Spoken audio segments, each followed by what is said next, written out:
She was kneeling, in the middle of 300 people in the Nigerian afternoon heat, with coral beads heavy at her throat and gold George fabric catching the light like something the sun had decided to collaborate with. Selah Bryan Hayes was kneeling before him, and Calder Voss, who had negotiated with presidents and built empires and sat in rooms that smelled like power without flinching once, could not breathe. She was holding a calabash cup filled with palm wine in both hands, arms extended toward him, honey brown eyes lifted to his face with an expression that was the most complete and unguarded thing he had ever seen from her in almost a year of learning what she looked like when she was completely herself. The compound was silent, 300 people holding their breath. The music had stopped, and Calder looked down at the woman he had first seen on Easter Sunday in a white dress at the top of church steps in Seattle, handing out programs like she owned every inch of that morning, and understood, in the way that you understand the things that have been true all along, that everything that had happened between that Sunday and this one had been building to exactly this moment.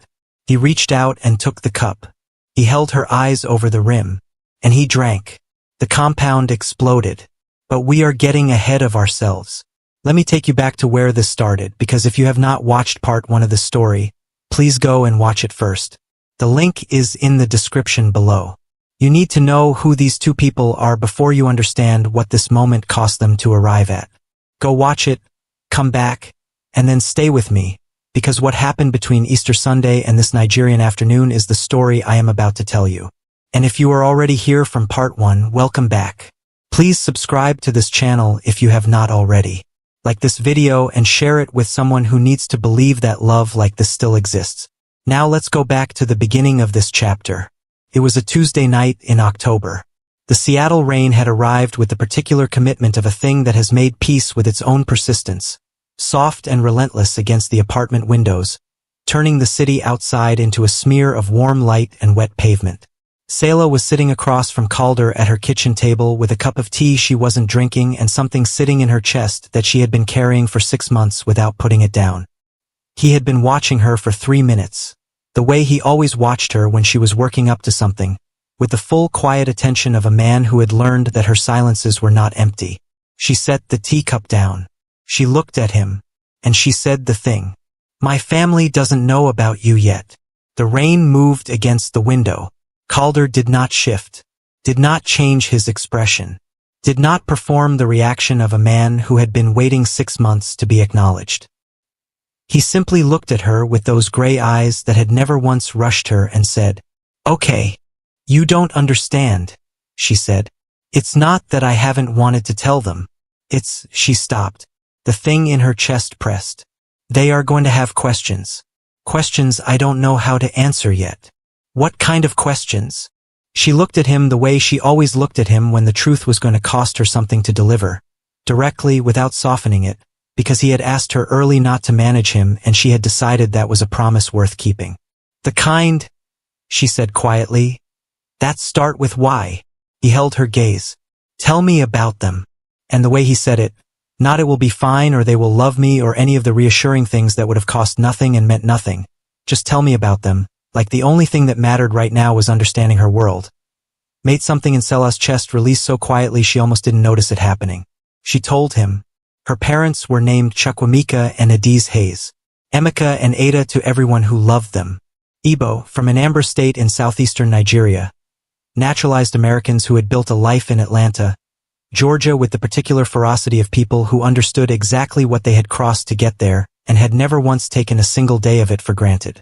Emeka was 61, broad-shouldered, a civil engineering firm built from $40 and a contact in Atlanta and 38 years of work that started before sunrise and ended after midnight without complaint. He had a voice that filled rooms without trying and a laugh that arrived without warning and left everyone around him feeling like the weather had changed for the better. He also had, Selah told Calder, certain ideas about family, about what it looked like, about what it required of the people who wanted to be part of it. Adiz was 58, small and precise, with Selah's same honey-brown eyes and a stillness that people sometimes mistook for reserve until she decided she had something to say, at which point the room reorganized itself around her words without being asked. She had raised Selah and her 2 brothers with the particular combination of Lagos grandmother wisdom and Atlanta church mother love that produced children who knew their value down to the bone and were not afraid to protect it. They are the best people I know, Selah said. And they are going to have enormous feelings about this. Because of me specifically, Calder said. Not a question. Because of what you represent to them before they know who you are, she said carefully. There is a difference. I need them to know who you are before they decide who you are. He understood that, in his chest, not just his head. He had spent his entire career being decided about before he walked into rooms.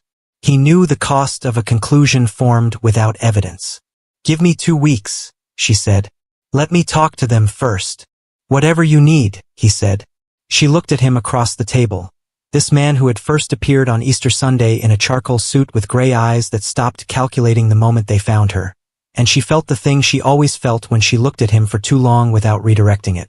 The thing that had started as a current she managed and had become, without her fully deciding it, the thing she arranged everything else around.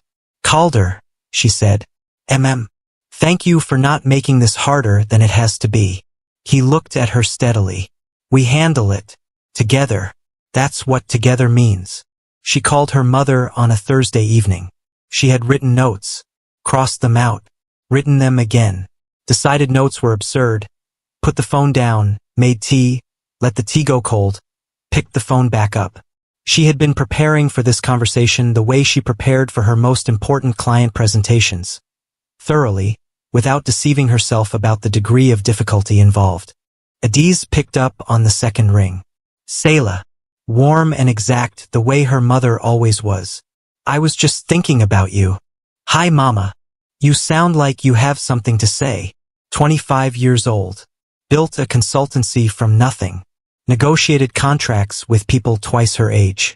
And still her mother could read her breathing over a phone line from 7 states away. I've been seeing someone, Selah said. Since Easter. The silence on the other end was the particular silence of a woman gathering information before she responded to it. 6 months, her mother said. And you are telling me now. I wanted to be sure first. And are you? Sure. Selah looked out her apartment window. The maple across the street had gone deep orange, the kind of color the Seattle gray sky made look almost luminous. Yes, she said. I am completely sure. Tell me about him. And Selah did. She told her mother about the church steps and the charcoal suit and the gray eyes that stopped calculating.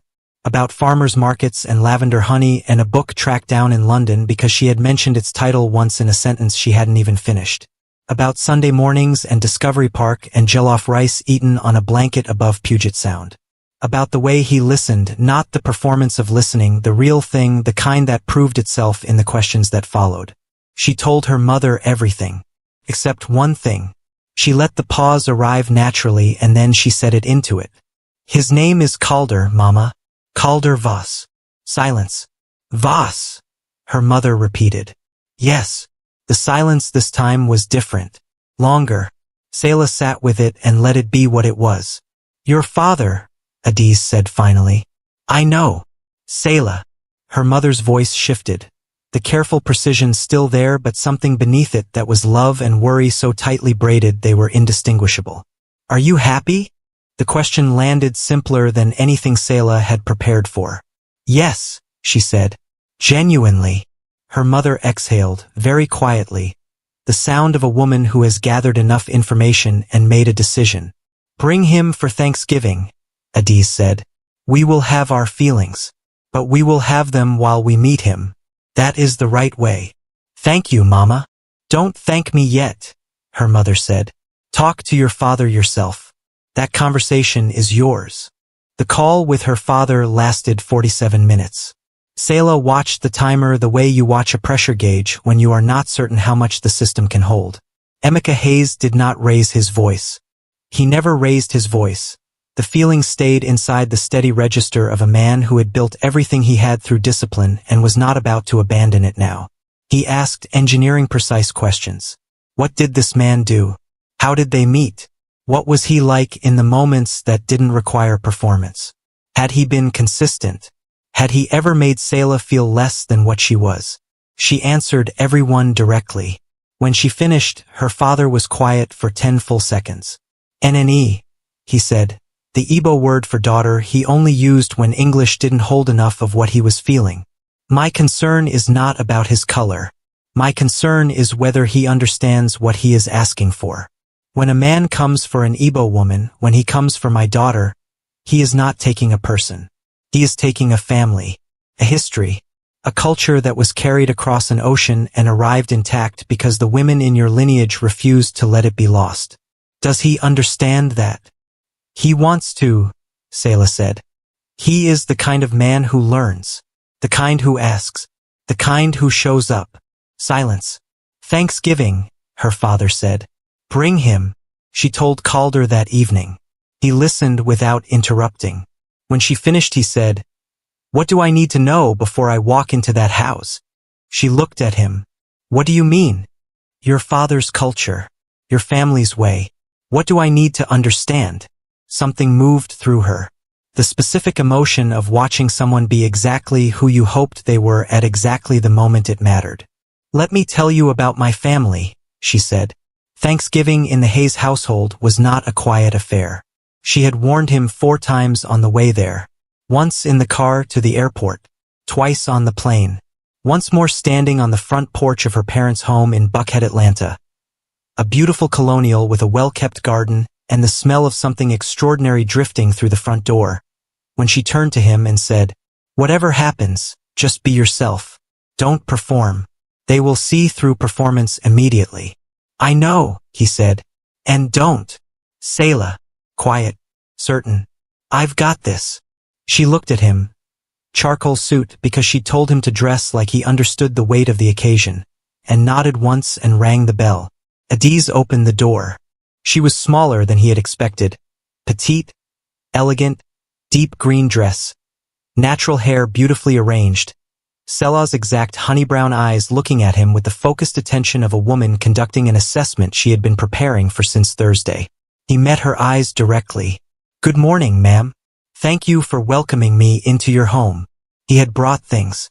Not extravagantly. A bottle of aged wine Selah had mentioned her father appreciated. A wrapped package for her mother. A book on Igbo textile art history that had taken him 10 days to source through a contact in London. He presented both with both hands. Adiz looked at the book. Something moved across her face, almost imperceptible, quickly composed. Come in, she said. Emeka Hayes rose when Calder entered the living room. Tall, broad, the bearing of a man who had built things and carried that fact in his body without needing to announce it. He looked at Calder the way Calder imagined he assessed structural plans, thoroughly, without rushing toward a conclusion. Calder extended his hand. Sir, I'm Calder. It's an honor to be here. The handshake told him what he needed to know. Firm, measured, reserving judgment. Sit, Emeka said. The living room was full of family photographs. Selah at various ages, her brothers, family in Nigeria that Calder recognized from things she had described, her grandmother in full traditional Igbo attire with coral beads layered at her throat, and an Ichefu head tie wrapped with the precision of a woman who understood ceremony. Calder looked at the photographs carefully. You are looking at my mother, Emeka said, watching him. Selah has her eyes, Calder said. The same exact shape. A pause. Yes, Emeka said. She does. Dinner was an education and a test and a gift all at once. Adiz had cooked ofe onugbu with pounded yam, jollof rice, fried plantain, pepper soup that announced itself the moment the lid came off the pot. Selah's brothers were present. Chidi, 28, an architect in Atlanta who watched Calder with the measured assessment of an older brother who had decided nothing yet. Tabena, 22, still in university, who watched Calder with the open, uncalculated curiosity of someone who hadn't yet learned to be strategic about it. Emeka said grace. In English first, then Igbo, a long, full prayer that moved through the room like something that had weight and knew how to use it. Calder bowed his head and kept it bowed and gave the prayer the full attention it deserved. When the prayer ended, Emeka looked at him. You bowed your head, he said. It was a prayer, Calder said simply. Of course I did. Something moved across the older man's face. The questions began with the soup. How had he built his companies? What had gone wrong along the way and what had he done about it? What did he believe a man owed the people in his life? What had his father taught him? My father taught me what not to be, Calder said. He left when I was 11. Left debt and my mother and didn't look back. I decided at 11 that I would be the opposite of every choice he made. The table was quiet. And your mother? Adiz said. She is the best person I know, Calder said. She prayed over me my entire life even when I gave her no reason to believe it was reaching me. He paused. It reached me. Adiz looked at him for a long, still moment. Then she stood and took his bowl and gave him more soup without asking. Selah, across the table, looked down at her plate and pressed her lips together over something she was not going to let herself show. After dinner, Emeka said, "Walk with me." The garden was lit with low landscape lights, the Atlanta October air warm and full of late roses and earth. Emeka walked slowly, the walk of a man who had earned the right to take his time. "I want to ask you something I did not ask at the table," he said. "Ask," Calder said. "Do you understand what my daughter is?" He stopped and turned. "Not who she is, what she is. She is Igbo. She is the granddaughter of a woman who carried her culture across an ocean and made sure it arrived intact. She has built her own life with her own hands the way her grandmother built hers. When you take her, you are not taking a woman. You are taking all of that. Do you understand the difference?" Calder held his gaze without blinking. "Yes, sir. I understand that I am asking for something with an enormous amount of history and value behind it. I have spent 6 months learning the shape of your daughter's world. I intend to spend the rest of my life learning the rest of it." Emeka looked at him for a long time. "I had a speech prepared," he said finally, "about my expectations, what I would not accept. I assumed," Calder said. "I am not going to give it." Calder waited. "My daughter has never brought anyone home," Emeka said. "In 25 years. Not once. Do you understand what that tells me?" "It tells you she is serious," Calder said. "It tells me," Emeka said, "that you are something worth being serious about." The garden was quiet around them. The late roses moved in the warm night air. "There is something I must tell you," Emeka said, "about what comes next. If you are serious, and I am beginning to believe that you are, there are things that must happen. Our way." Selah's grandmother made Adiz's promise. "Any man who takes Selah does it the Igbo way. Igbenku, the wine carrying, in Anambra, in the village where her grandmother is buried." "Tell me what that means," Calder said. "All of it." Emeka looked at him sharply. "You are not going to argue about it?" "Why would I argue?" Calder said. "You are telling me the right way to honor your daughter and her grandmother's promise. I am listening." The older man stared at him for a long moment. And then, slowly, completely, with the quality of something that had been held back and finally decided to arrive, Emeka Hayes smiled. It was Selah's smile. Same left side. Same quality of appearing selectively. Like a reward the face gave out only when something had genuinely earned it. "December," Emeka said. "We go in December." He proposed on a Sunday. Of course it was a Sunday. Their church. The stone steps and the morning light and the congregation that had watched everything unfold from the very beginning. November now, the air cold and clear, the kind of Seattle Sunday that arrived like a gift nobody had budgeted for.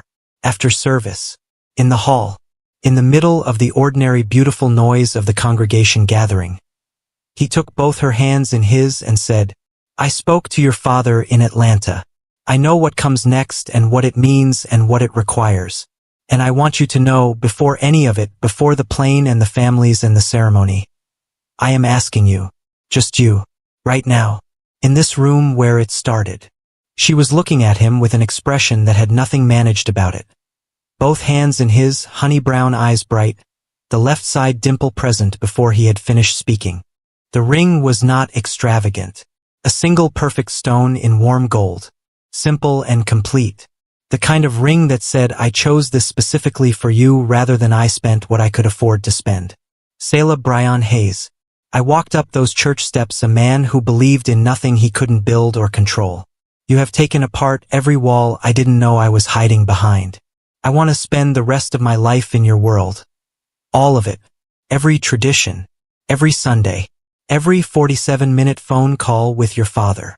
She laughed, surprised out of her completely. Be my wife, he said. The right way, your way. She looked at the ring. She looked at him. She looked at the room, the congregation, the morning light, the place where it had all started on an Easter Sunday when she had handed a stranger a program and known, quietly and inconveniently, that her life was about to change completely. She took the ring and slid it onto her own finger. Then she looked up with the full, complete, staying smile. Yes, she said. All of it. Every tradition. Every Sunday. He pulled her in and held her. Not a kiss, just held her. Completely, his arms around everything she was. Around them, the congregation began to understand what had happened. Someone clapped. Someone cried. The elder, who was always 4 minutes late, arrived at precisely this moment, looked at the scene, and threw both hands at the ceiling in a gesture that could only mean I knew it. I knew it all along. I need you to stay with me, because we are about to go to Nigeria. And what happens there is the part of this story that you are going to remember for a long time. Comment below right now and tell me, are you watching this from part 1? Did you feel this coming? Because I want to know. Leave your thoughts below and let's talk. Now let's go. They went to Nigeria in December. Calder had spent 6 weeks preparing with the focus of a man who understood that preparation was respect. He had read everything Emeka gave him. He had called Selah's uncle Obiora in Anambra, a man whose laugh arrived before his words and whose love for his culture was so complete and generously given that a 2-hour phone call felt like 10 minutes. He had sourced his ISI Egu through a tailor in Lagos that Obiora recommended, deep burgundy and gold-embroidered lion head fabric, paired with matching trousers and the Akpu Egu cap. He had arranged coral necklaces and bracelets through a jeweler in Onitsha that Selah's cousin had connected him to. He had practiced the greeting in Igbo until he could say it without hesitating. Eleanor Voss flew in from Seattle, arriving in Anambra with the expression of a woman who had prayed for 30 years and was not going to waste a single moment of what the praying had produced. She stepped off the bus from the airport and looked at the compound, at the canopies being erected, at the women in Ankara moving with the purpose of people who had organized events like this for generations, at the enormous pots of food that had been cooking since the night before, and pressed both hands over her heart. Oh, she said. Oh, this is something. The village of Adi's family was everything Selah had tried to describe. The compound was large and alive. Extended family arriving in continuous waves from across Nigeria and from the diaspora. Each group announced by their own energy and color and sound. Children ran between the legs of aunties who were coordinating the food. A live band was setting up beneath the main canopy, testing their instruments in warm staccato bursts that the morning air carried across the whole compound. The smell of pepper soup and jollof and something roasting over open fire moved through everything like a presence that had its own authority. Calder stood in the middle of it in his burgundy Egu and felt, not overwhelmed, not displaced, but something he had not predicted. He felt received. Like the compound already knew what he was there for and had arranged itself around that purpose before he arrived. The ceremony began with the Iku Aka and Yuzo, the knocking on the door. Calder's family arrived at the entrance of the compound bearing palm wine and hot drinks and cola nuts, presented with both hands as Obiora had instructed.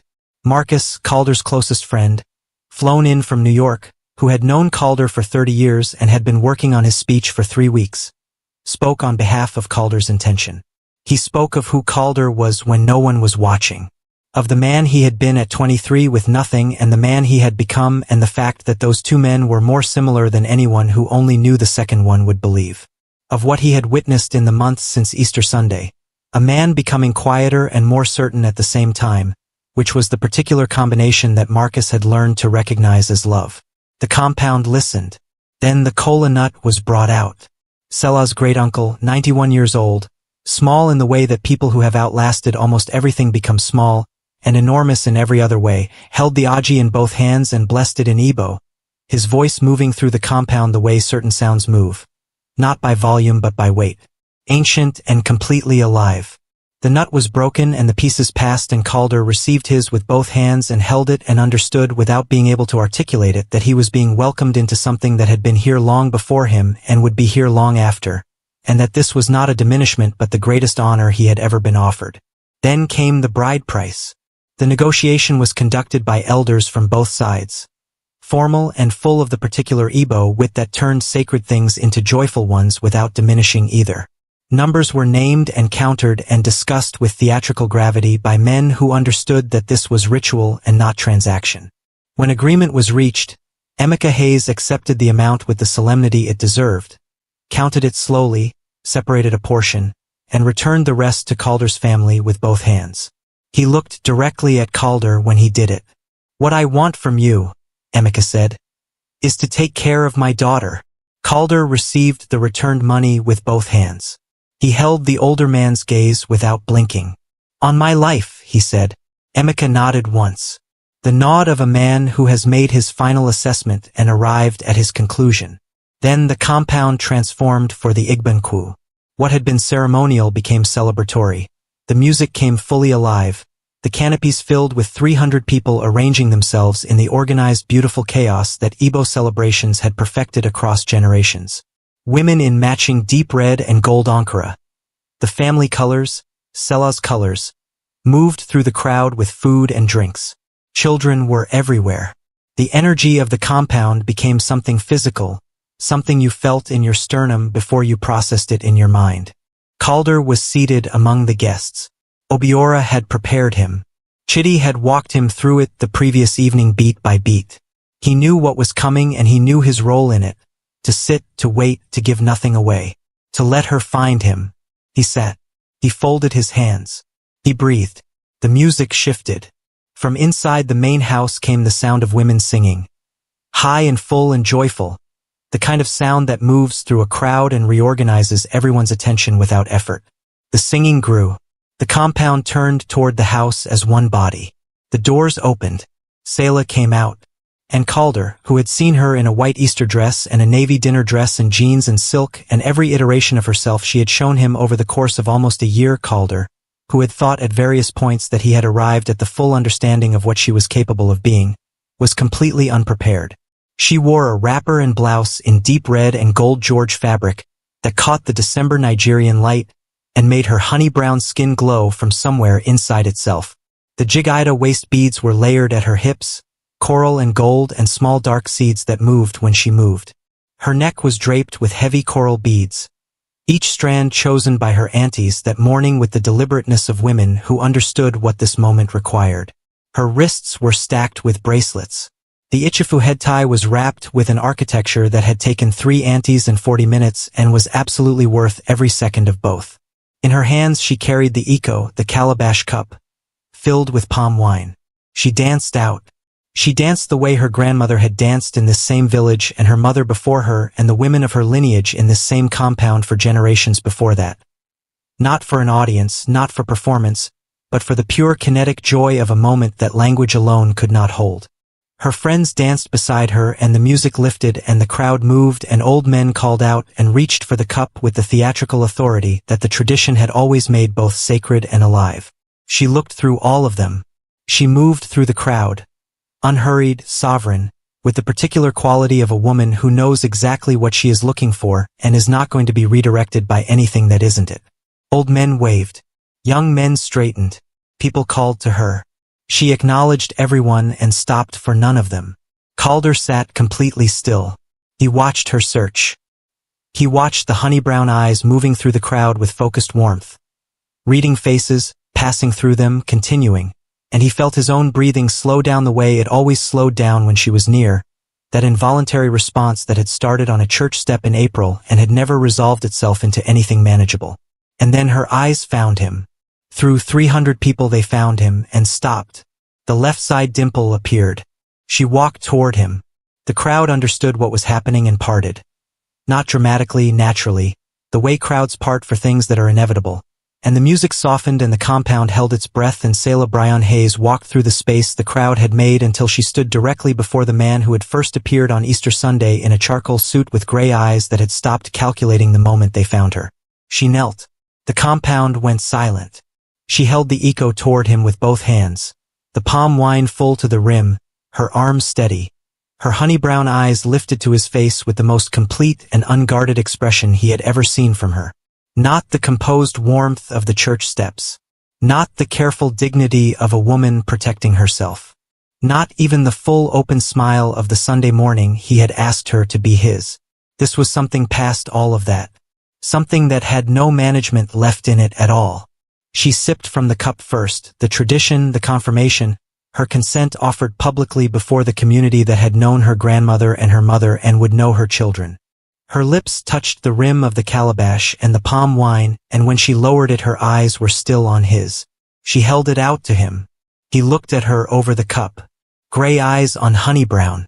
Everything that had ever passed between them, every Sunday, every farmer's market, every cold cup of tea and Saturday night and 47-minute phone call and garden conversation in Atlanta and moment of her holding herself back because she knew her own value and was not going to let feeling move faster than wisdom. Present in the space of one held breath. He took the cup. He drank. The compound did not just erupt, it became something else entirely. 300 people became one sound, one movement, one enormous outpouring of joy that went up from that compound in Anambra and into the December sky and stayed there. The music came back like something that had been holding itself at the surface and finally broke through. People were on their feet. Women were crying and dancing at the same time. Children were running without knowing why but understanding completely that something wonderful had just happened.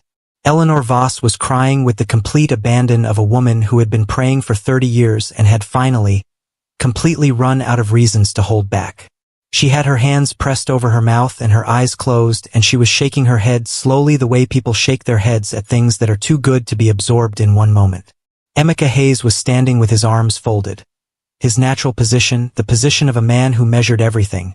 And his jaw was tight and his eyes were bright with something he had decided in advance how much he was going to show.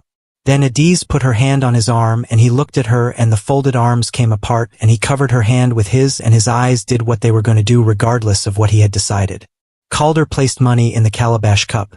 The tradition, the answer, the groom's response to the bride's choosing. And then he took Selah's hand and she rose and they stood together. In the middle of the compound. In the Nigerian December afternoon. With 300 people around them and the music lifting and the coral beads at her throat catching the light and his burgundy egu bright against the gold of the canopy, and the sky above Anambra doing something enormous and unhurried with clouds and light. He leaned to her ear. "I would have found you in any crowd," he said. She turned to look at him. The smile was complete, fully present, staying. Not the selective reward of those early Sundays. Not the managed warmth of a woman protecting herself. The smile of someone who has finally, completely, joyfully put down every single thing she was carrying. "I know," she said. "I found you first." Later, after the dancing that went on until the stars came out, after the money spraying that left the ground around them carpeted with Naira notes and the joy of a community that gave generously because they knew how to celebrate properly, after the aunties who needed to hold Calder's face in both their hands and deliver verdicts to each other in rapid Igbo, that Selah translated later as overwhelming and enthusiastic approval, after Emeka had put his hand on Calder's shoulder in the compound, and said nothing but communicated everything, after Eleanor had been absorbed into Adiz's sisters in a way that suggested this friendship would outlast everyone present. After all of it, they stood at the edge of the compound in the Nigerian night. The air was warm. The stars above Anambra were the kind of stars that cities never show you, enormous and specific and so present they seemed to have opinions about what was happening below them. She was still in her George fabric and coral beads. He was still in his burgundy egu. Somewhere behind them the families were still celebrating. Music and laughter and the particular sound of people who love each other gathered in the same space doing what they do best. She leaned into him. He put his arm around her and pulled her close. They stood like that, not talking, just standing, in the warm Nigerian night with the stars above them and the music behind them and the village around them. And it was the most complete silence Calder Voss had ever stood in. "My grandmother would have loved you," Selah said quietly. "Tell me about her," he said. And she did. She told him about Chidinma, who had carried her culture across an ocean and made sure it arrived intact, who had pressed coral beads into Selah's hands at 7 years old and said, "These are who we are," don't forget, who had made Adi's promise that any man who came for Selah would come the right way. She told him the parts she had been holding gently inside herself for months, waiting until she was sure he was ready to hold them too. He listened. He always listened. The stars stayed where they were. The music continued behind them. The warm night held them both. Selah, he said when she finished. Thank you for letting me all the way in. She was quiet for a moment. Then she looked up at him, honey brown eyes, the left side dimple, the face of a woman who had held herself with extraordinary dignity through every single thing that had ever tried to rush her. Thank you, she said softly, for being worth letting in. Some love stories begin with grand gestures. This one began with a program handed on Easter Sunday at the top of church steps. It passed through farmers markets and Discovery Park and cold cups of tea and Saturday nights and phone calls and Atlanta Gardens and a village in Anambra where a grandmother's promise was kept. And it arrived here, under Nigerian stars, with two families who had found each other across everything that could have kept them apart. Love is patient. Love shows up, week after week, on her terms, in her space, at her pace. And it will always have been worth every single Sunday it took. If the story moved you, if you felt it in your chest, please share it with someone who needs to believe that love like this still exists. Subscribe to this channel if you have not already. Leave a comment below. I read every single one and your words mean more than you know. Until the next story.